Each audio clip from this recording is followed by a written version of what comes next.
Assalamualaikum warahmatullahi wabarakatuh. Ketemu lagi bersama channel Nuri Saja. Jangan lupa ketik tanda merah dan di-share. Kali ini mungkin sedikit akan mulai saya serempetkan dengan pemahaman pengetahuan saya sesuai di dalam bidang keilmuan saya di fisika. Sahabat-sahabatku, anak-anakku yang saya hormati dan saya sayangi, ilmu itu semakin dicari atau pengetahuan itu semakin dicari, maka menyebabkan banyak hal yang kita tidak tahu. Itu yang saya rasakan. Fenomena yang sekarang ini merebak di masyarakat, kaitannya dengan hal-hal yang mistis di dunia maya, menggugah hati saya untuk bagaimana mencari benang merah. Kalau yang kemarin, ya biasanya saya itu mengambil dari beberapa sumber valid, ya, sumber asli, sumber pokok dari pelakunya atau YouTuber itu sendiri yang mengupload. Saya cuplik dan saya hubungkan dengan beberapa pernyataan dari praktisi lainnya. Sebelahnya Mas Kusnan, nanti dicoba di sini, ya. Oke, Mas Kusnan, jadi ini di sini nih ada, mungkin belum bisa merasakan ya, tapi kita coba buktikan untuk melihat sedulurku sebelah sini, ya. Coba Mas dilihatkan posisinya, mungkin sedulur Sambung Rasa ada yang sudah bisa melihat di sekitar sini. Ini di sini nanti, ini ada ini di sini, ya. 1, 2. Di sini juga ada. Saya nggak tahu nanti yang Mas Kusnan yang mana, ya. Oke Mas. Tarik napas panjang dulu. Santai ya, jangan tekan. Oke. Ya. Oke, sekarang tutup mata. Mata, yakini ya, yakini. Tarik napas panjang. Pas. Dan ketika Mas Kusnan buka mata, setelah membaca ini, yakin ya, insyaallah atas kuasa Allah sampai bisa melihat makhluk yang lumayan ya, mungkin membuat jantung berdebar, bahkan kita lihat respon dari Mas Kusnan ya. Oke, ucapkan dalam hati ya, ikuti ya. Allah wujudullah, zatullah, sifatullah, sirullah, kun fayakun. Tarik napas panjang, tahan, ucapkan dalam hati,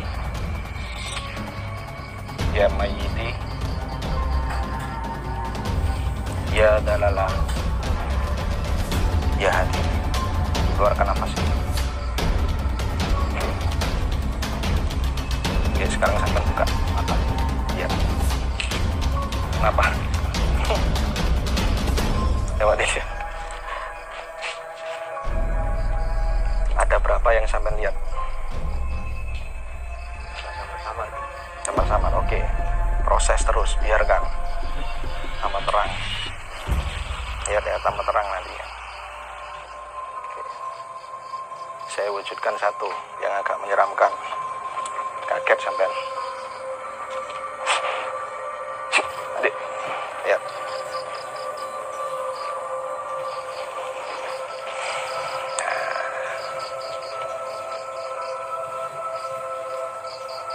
Lihat. Nggak terlalu jelas. Gak terlalu jelas, tapi lihat samar. Apa yang sampean lihat? Orang berdiri gitu. Tingginya, tinggi atau pendek atau? Tinggi sedikit. Terus hitam ya, terus Kepalanya nggak kelihatan, samar. Terus Dari full badan samar. samar. Oke. Tapi kelihatannya lebih gini aja. Tua apa muda? Nggak kelihatan kepalanya, kelihatan. Gak kelihatan. Samar, sumamar.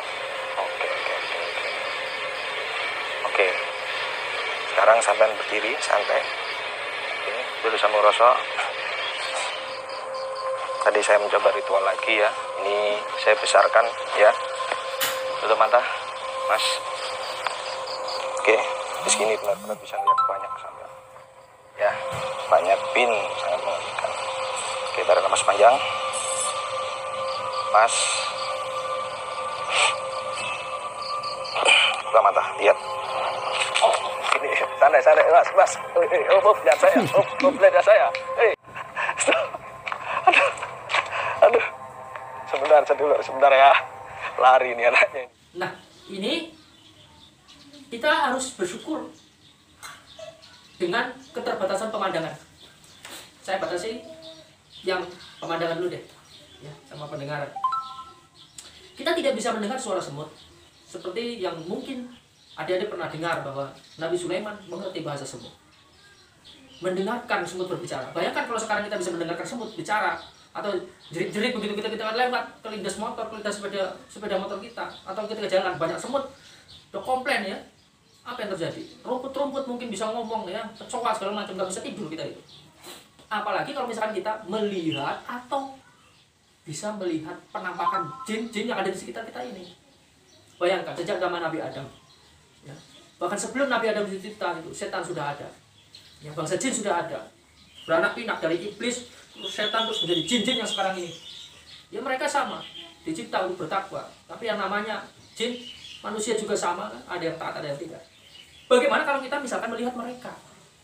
Dan sekarang ini banyak sekali orang yang pengen melihat jin. Banyak sekali video-video di YouTube itu bagaimana kita belajar untuk membuka mata batin, nah, untuk melihat penampakan-penampakan sehingga kita bisa mengetahui penampakannya ada di mana. Marak sekali, bahkan dari usia SMP sudah mulai belajar tentang itu. Akan membahas kembali tentang cara membuka mata batin. Setelah kemarin saya membuat video tentang cara membuka mata batin dengan mudah. Simak videonya sampai habis dan jangan di skip supaya saudara memahami cara untuk membuka mata batin. Yang pertama, saudara akan melakukan membuka mata batin dengan keadaan duduk bersila. Saya pilihkan cara ini dulu sebelum nanti saya pilihkan cara yang lain. Pak, kalau boleh tanya kenapa sih manusia tidak bisa melihat? Yaitu semua karunia Allah, semua kodratullah. Tetapi berdasarkan pemahaman saya bahwa yang pertama, bangsa jin itu tidak bisa dilihat mata, tapi dia memiliki energi. Dia memiliki pergerakan. Ya. Atau bahasa lainnya, jin, setan dan sebagainya itu berupa gelombang elektromagnetik. Gelombang elektromagnetik memiliki frekuensi, panjang gelombang dan juga energi. Seperti itu. Manusia pun sama memiliki gelombang, ya. Tapi dosen saya pernah berkata, dia almarhum Bapak Amirwan, alumni ITB, dosen wali saya, semoga dia berada di sisi Allah Subhanahu wa taala. Beliau pernah berkata kepada saya, "Ri, namanya jin, malaikat, manusia itu beda frekuensi. Makanya tidak ketemu." Kata kuncinya satu itu. Jadi kalau jin, manusia dan malaikat itu sama-sama sebagai fungsi gelombang, namun mereka memiliki frekuensi yang tidak sama, sehingga tidak bisa ketemu. Ingat ketika kita belajar tentang materi bunyi, peristiwa resonansi adalah peristiwa bergetarnya suatu benda karena benda lain bergetar. Jadi ikut bergetar. Ya. Itu karena frekuensinya sama, syaratnya frekuensinya sama. Terjadi resonansi, terjadi interaksi. Tapi kalau tidak sama, tidak bisa. Nah, begitulah jin dengan manusia, tidak bisa ketemu meskipun sama-sama di dunia yang sama. Ini kan sama-sama di bumi, di muka bumi, tapi mereka tidak ketemu, kita nggak ketemu. Lalu gua kan begitu, ya. Itu. Dan Allah Maha mengetahui segala yang gaib. Manusia hanya diberikan sedikit tentang pengetahuan gaib, Allah yang tahu. Ya, sedikitnya itu seberapa tergantung orangnya masing-masing dan tergantung Allah, kehendaknya Allah seperti itu. Sedikit kita kutip. Jadi kenapa kemudian terjadi interaksi orang kerasukan atau lihat penampakan seperti itu? Itu kenapa? Nah, itu. Dengan begitu kamu bisa semakin mendekatkan diri kepada Allah Subhanahu wa taala, Tuhan yang Maha Kuasa, dan melakukan segala perintahnya serta mempertajam mata batin Anda.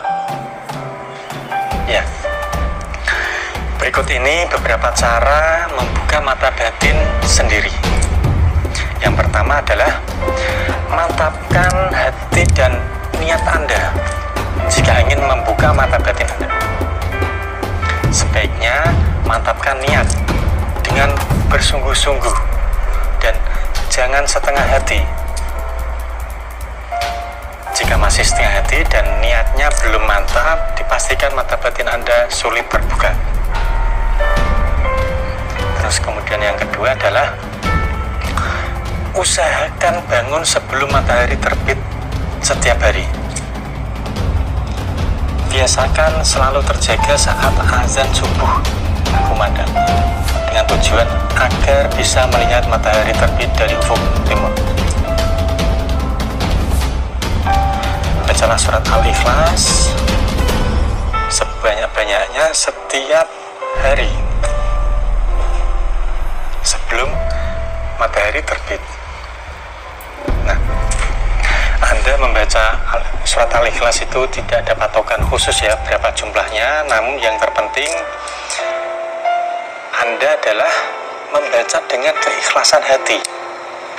Terus kemudian yang nomor 3 adalah saat sore sebelum matahari terbenam, baca kembali surat Al-Ikhlas sebanyak-banyaknya sesuai kemampuan Anda. Lakukan cara ini secara terus-menerus setiap hari selama 41 hari, jangan sampai putus. Misalkan belum bisa, Anda bisa mengulangi lagi hingga mata batin Anda benar-benar terbuka. Untuk amalan wiridnya, Anda bisa membaca istighfar, sholawat Nabi, la ilaha illallah, surat Al-Ikhlas, dan surat Al-Fatihah. Masing-masing dibaca 99 kali. Itu dikerjakan setiap hari selesai sholat malam, sholat tahajud, dan sholat hajat. Oh ya, jangan lupa untuk selalu bersedekah atau bersedekah kepada orang yang sangat membutuhkan. Nah, di balik cara membuka mata batin itu tersendiri adalah ternyata ada beberapa fakta bahayanya. Mata batin terbuka itu ada bahayanya. Anda bisa melihat dan merasakan apa yang tak bisa dilihat dan dirasakan orang lain. Mungkin terdengar seperti sesuatu yang menarik ya, tapi dalam prakteknya ternyata tidak demikian. Seseorang yang dibukakan mata batinnya rata-rata itu tak mengalami hal-hal yang menyenangkan, justru malah sebaliknya. Nah, cara membuka mata batin itu sendiri ini banyak yang mengatakan ya, sebagai hal yang sangat membahayakan, apalagi kalau tujuannya tidak jelas atau hanya main-main saja dan juga lemah imannya. Itu tidak baik ya. Berdasarkan banyak kasus yang terjadi, nanti saya akan buatkan video selanjutnya untuk membahas beberapa bahayanya membuka mata batin sembarangan tanpa niat baik. Nah, cukup sekian dari saya.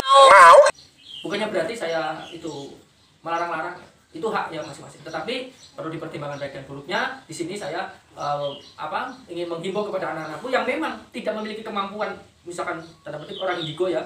Ya, orang indigo itu kita tahu bahwa dia bisa mampu melihat, diberikan kelebihan mampu melihat hal seperti itu. Ada juga memang sengaja dibukakan ya. Bagi yang sekarang masih mencari-cari untuk membuka mata batin, ya sudah, tidak usah. Tapi kalau misalkan enggak Pak, saya punya tujuan tertentu untuk hal tersebut demi kebaikan, ya itu terserah ya. 10 langkah mudah membuka mata batin.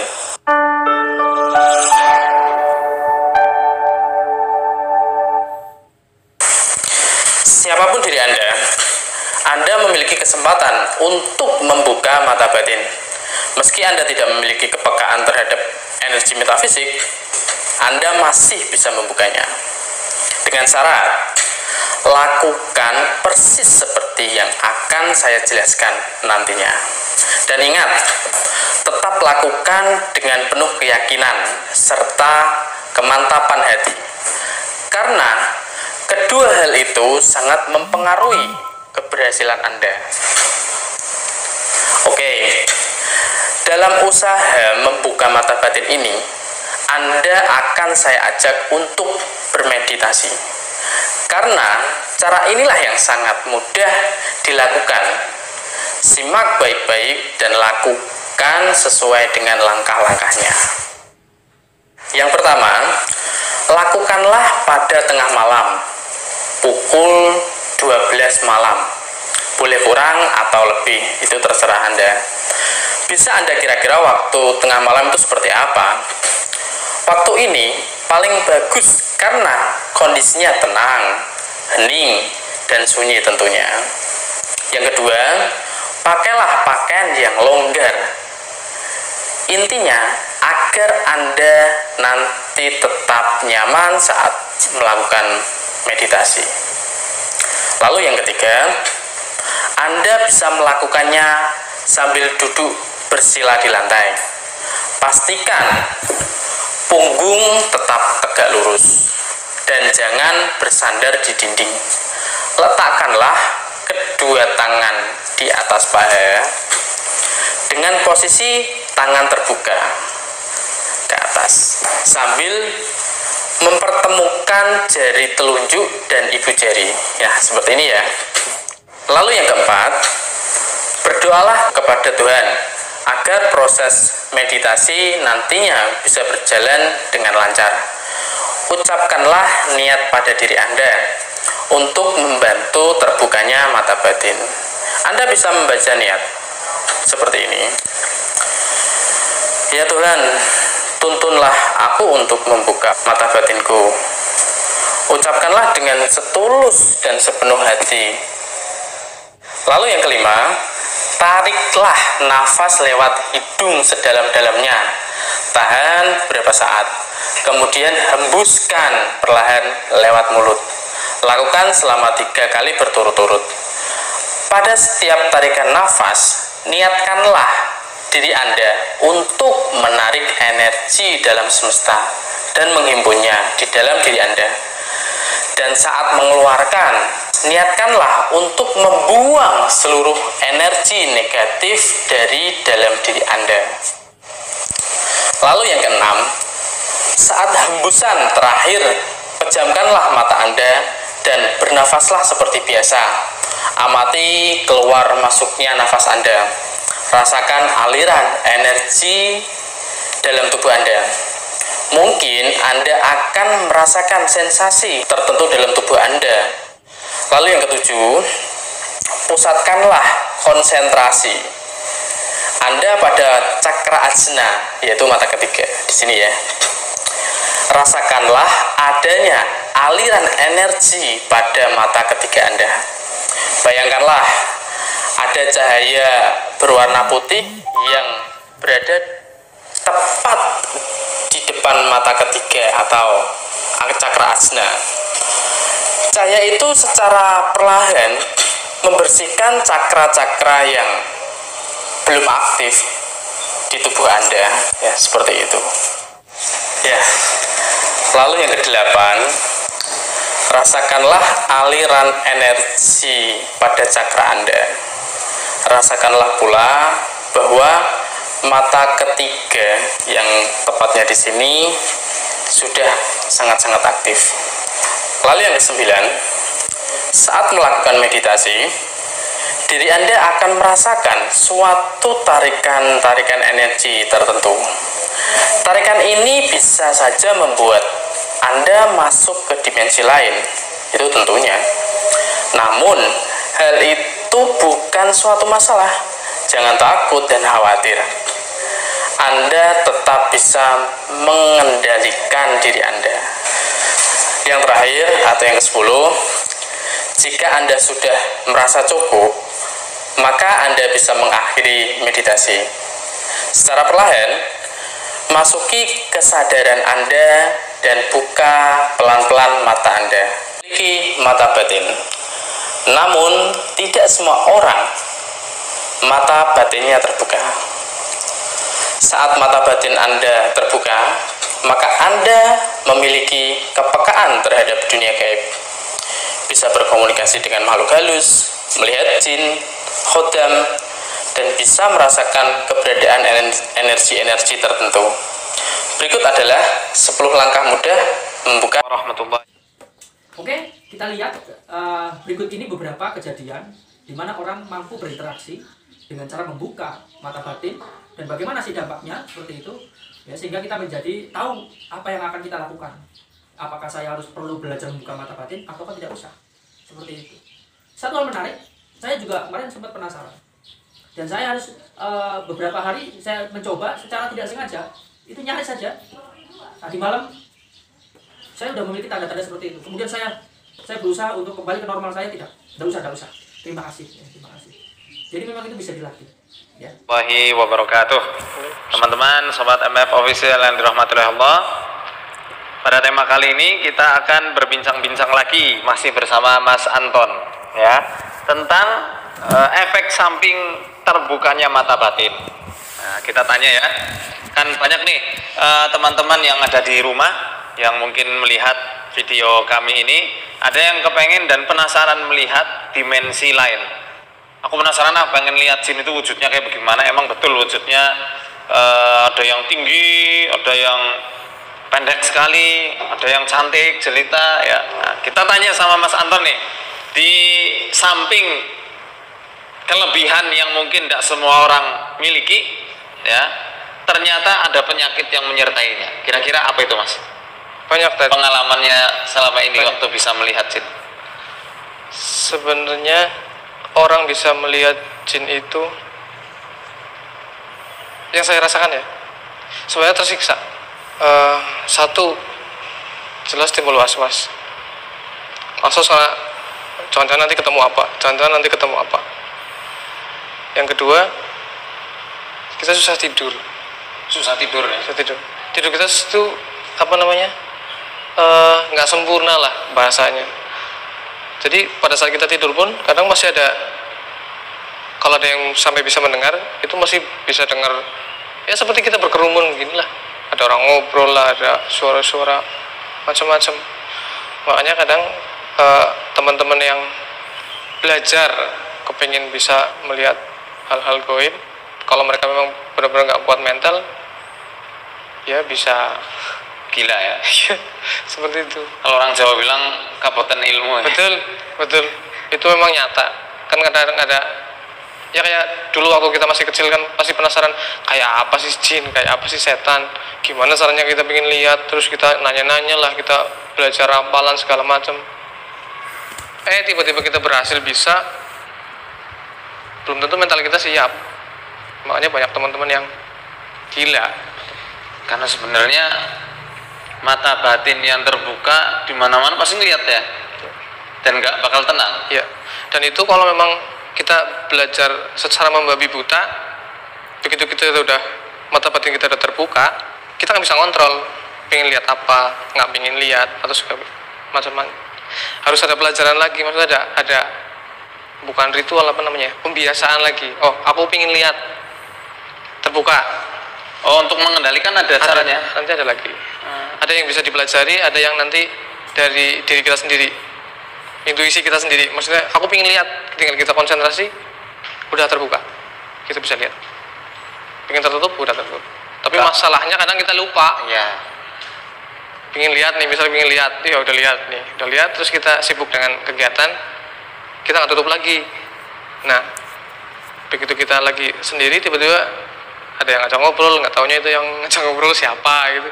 Kan nanti efeknya jadi dikira orang, ini orang lagi stres apa ngobrol sendiri, ketawa sendiri. Padahal kadang ada orang-orang yang memang dia bisa melihat hal-hal itu tanpa bisa mengontrol. Kalau lihat kayak gitu, yang Mas rasain ada enggak?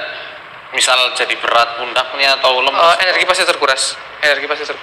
Karena kita melihat dimensi yang tidak seharusnya, kan butuh tenaga. Jadi ngelihat itu butuh tenaga juga ya? Butuh tenaga. Yang biasanya kalau saya alami sih pasti berat di pundak, karena kita seperti memaksakan sebagian indera kita untuk fokus ke situ. Pundak. Dan itu capek. Apalagi kalau jin atau misal kodam yang tinggi-tinggi, yang kuat, itu lebih menarik energi banget. Untuk melihat pun ya, menarik energi. Menarik energi sekali. Saya berkesimpulan begini, Mas, entah benar entah salah, wallahu a'lam bishawab ya, bahwasanya dulu setiap habis keramas rambut selalu rontok. Orang-orang yang punya kemampuan untuk membukakan ya indera, misal dibukakan, itu nggak serta-merta langsung terbuka gamblang, itu enggak. Sama, yang pertama dilihat biasanya umumnya orang yang dibuka itu pasti cuma lihat semacam asap lah, semua bayangan. Nggak mungkin langsung bisa wujud yang padat, enggak. Itu nanti ada tahapan-tahapan jauh lagi. Dan itu pun sudah bikin pusing, coba aja nanti kalau ada yang dibukakan, dipaksakan. Sebenarnya sama kayak penampakannya Susanoo ya, sama QB awal-awalnya itu apa? Lihat cuma bayangan asap gitu ya. Iya, cuma Habis itu ada tulangnya, habis itu Iya. jadi otot. Coba kalau biasanya kalau Kali ini saya coba mengambil benang merah antara kejadian-kejadian itu dengan pemahaman saya yang mungkin masih belum menguasai sepenuhnya tentang fisika. Kita tahu bahwa fisika adalah breakdown dari ilmu pengetahuan alam. Fisika mempelajari tentang hal-hal yang berbau fisik, yang nampak, bahkan orang bilang itu pasti, ya, dari kata fisika. Ya, untuk skala mikronya itu dipelajari oleh kimia tentang reaksi-reaksi mikro yang kita tidak kelihatan. Nah, tetapi untuk fisika kuantum bicara lain lagi, bahwa fisika yang berbicara fisika pada partikel mikro yang kecil sekali seperti elektron. Mungkin teman-teman sudah pernah dengar ya, atau melihat itu zarah partikel yang sangat kecil, atom. Di dalam atom itu kita tahu ada proton dan elektron. Nah, zarah itu yang kemudian dibahas dalam fisika kuantum tentang bagaimana pergerakannya, bagaimana sifatnya, bagaimana karakternya, bagaimana energi. Tidak bisa kita melihat, tetapi dengan pemahaman kita bisa mengetahui bagaimana karakternya. Oke, saya mulai saja tanpa basa-basi terkait dengan hal yang mistis atau yang goib-goib yang banyak orang bincang-bincangkan. Pada kesempatan kali ini saya ingin mengimbau kepada anak-anakku kuliahku semuanya bahwa kita diberikan fitrah oleh Allah Subhanahu wa taala berada di dunia ini dengan memiliki keterbatasan penglihatan, keterbatasan pemandangan, dan keterbatasan pendengaran. Pendengaran kita ada batasnya, paling rendah seberapa. Penglihatan kita juga sama, ada batasnya, ya. Kita hubungkan dengan materi fisika modern kelas 3 SMK atau SMA, ya, bahwa ketika foton atau cahaya matahari itu menumbuk sebuah syararat, ya, bukan seperti cahaya matahari, ya, karena cahaya matahari itu di sana memiliki spektrum kan yang menjadi hijau, hijau, bibi, ya, gitu. Sebuah cahaya memiliki frekuensi tertentu menumbuk sebuah partikel, ya, di mana partikel itu di dalamnya ada atom, di dalam atom ada proton dan elektron. Karena elektron berada di kulit, ditumbuk oleh cahaya atau ditumbuk oleh gelombang dengan frekuensi tertentu, misalnya frekuensi kecil, biar itu elektron dan efek masih tetap di situ. Dengan frekuensi yang tinggi, biar misalnya awalnya cahaya merah, nggak ngefek, kasih cahaya warna biru, biar elektron ini kemudian dia bergejolak dari tempatnya. Yang awalnya itu berada di kulit atom, dia bergerak terlontar dengan energi elektron volt, bergerak menjadi arus listrik, bergerak menjadi percikan api, bergerak menjadi kilat, bergerak menjadi yang sering kita kenal sekarang sel surya. Itu kenapa bisa menyala? Itu ketika cahaya matahari menumbuk semikonduktor. Semikonduktor itu adalah partikel yang sewaktu-waktu bisa berubah dari isolator menjadi konduktor, ya, atau sebaliknya. Dan karena matahari, sinar matahari jedek dengan frekuensi tertentu, elektronnya terhambur, ya, dan elektron itu disimpan di aki, anggu sambung mengko sore, jadi dinyalakan pas sore hari kan begitu. Nah, ini pada peristiwa ini ingat bahwa pada teori atom, ya, Bohr, ya, jadi elektron itu menempati orbit-orbit tertentu dengan energi tertentu, ingat, tidak sembarangan. Ya, jadi elektron itu memiliki energi tertentu dan dia berada pada kulit tertentu, tidak semudah lepas atau masuk gitu, ya, mendekati proton atau menjauhi proton atau lepas begitu saja tidak. Tetapi karena adanya tumbukan, adanya impuls dari sebuah momentum cahaya, ya, menumbuk elektron mengalami penyerapan energi, dia mendapatkan energi. Sehingga apa? Energinya meningkat. Kalau energinya meningkat, maka dia itu bisa lepas dari ikatan energi ambangnya, dari energi ikatnya, lepas karena dia memiliki banyak energi. Analoginya seperti inilah rumah tangga gitu kan. Terus ya mereka punya kekuatan ikatan pernikahan. Terus suatu ada orang mengganggu, kasih Fortuner, kasih apa gitu, si ceweknya terus kemudian bisa kegembang tuh karena dia merasa ada yang memberikan biaya hidup, ada yang memberikan sesuatu yang kenikmatan, ada yang memberikan sebuah tenaga untuk dia bisa lepaskan seperti. Kalau misalkan ikatan rumah tangganya ini kecil, energi awannya kecil, ya udah dia lepaskan begitu. Ya sama dengan elektron. Nah, di sini peristiwa itu energi elektron berubah. Yang awalnya frekuensinya sekian menjadi sekian. Yang awalnya panjang gelombangnya sekian jadi sekian. Seperti itu. Ini peristiwa ini menyebabkan terjadinya adanya perubahan frekuensi. Ya kan? Perubahan frekuensi ini menyebabkan perubahan energi. Nah, inilah ketika manusia pada frekuensi tertentu atau jin dengan frekuensi tertentu mendapatkan sesuatu. Sehingga dia bisa menyerap energi itu, merubah energi dari pertama energi nol misalkan menjadi energi tertentu, dan akhirnya mereka jadi sama. Dan akhirnya mereka bertemu, dan akhirnya terjadi interaksi. Seperti itu. Ya. Frekuensi malaikat paling tinggi, disusul dengan manusia, disusul dengan jin. Ya, seperti itu. Jadi manusia ke alam ke malaikat menaikkan frekuensi, meningkatkan energi itu tidak gampang. Dan saya yakin, saya belum pernah dengar ya, manusia itu nanti bisa menemui malaikat kecuali nanti kalau sudah mati ya. Ya, biar barzah ya, seperti itu. Ya. Begitupun ketika jin menjadi manusia, dia butuh energi yang besar. Ya, seperti itu. Untuk merubah energi itu butuh usaha yang besar jin itu. Tapi dari manusia ke jin juga sama, dia harus menurunkan energinya, menurunkan frekuensinya sehingga dia bisa bertemu dengan. Ya. Nah, jadi kodratnya ya, manusia di bumi ini dari malaikat, maksud saya malaikat, jin dan manusia kodratnya tidak memiliki frekuensi yang sama secara umum. Saya bilang secara umum ya. Karena secara khusus ada tuh indigo bisa melihat macam-macam kan ya. Ya. Jadi karena ada sesuatu ya, ada sesuatu yang diupayakan oleh manusia atau jin ya, sehingga mereka bisa berinteraksi seperti itu ya, menjadi wajah. Kalau misalkan memang berusaha ya bisa terjadi seperti itu. Nah ya, dan semoga video ini memberikan manfaat kepada kita semuanya, bahwa apa yang akan kita lakukan sebenarnya kita pikirkan dulu. Oke, ini sekali lagi adalah pengetahuan bagi kita sehingga kita tidak penasaran ya. Jangan lupa di-share video ini agar teman-teman bertahu, saudara-saudara bertahu, jadi kita bisa menentukan apa yang akan kita lakukan. Oke, ke depan nanti saya akan banyak mengupas dengan materi-materi hubungannya dengan fisika dan metafisika. Terima kasih. Assalamualaikum warahmatullahi wabarakatuh.